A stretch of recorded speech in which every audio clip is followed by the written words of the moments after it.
بسم اللہ الرحمن الرحیم۔ پڑوسی سے بدسلوکی جنت سے محرومی کا سبب۔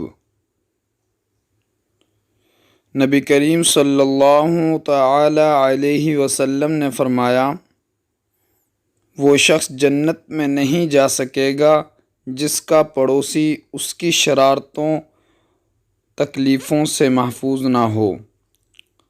جنت سے محرومی کا سبب۔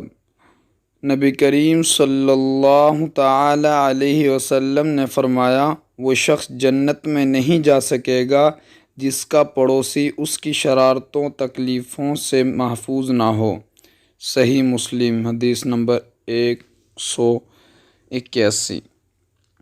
اسی طرح ایک اور روایت ہے کہ اگر کسی بندے کا اندازہ لگانا ہو کہ یہ نیک ہے یا اس کا جنت میں جانا یقینی ہے یا کس طرح، تو اس کے پڑوسی سے جا کر پوچھ لو۔ اگر اس کا پڑوسی خوش ہے تو یہ اندازہ لگا لو کہ اس کا اللہ بھی اس سے خوش ہیں۔ اگر اس کا پڑوسی اس کی شرارتوں یا اس کے اخلاق کی وجہ سے پریشان ہے تو اس کے اللہ تعالیٰ بھی اس سے ناراض ہیں۔ اللہ تعالیٰ ہمیں اپنے پڑوسیوں کے ساتھ جس طرح ہم جو اپنے لیے پسند کرتے ہیں وہی ان کے لیے پسند کرنے کی توفیق نصیب فرمائے۔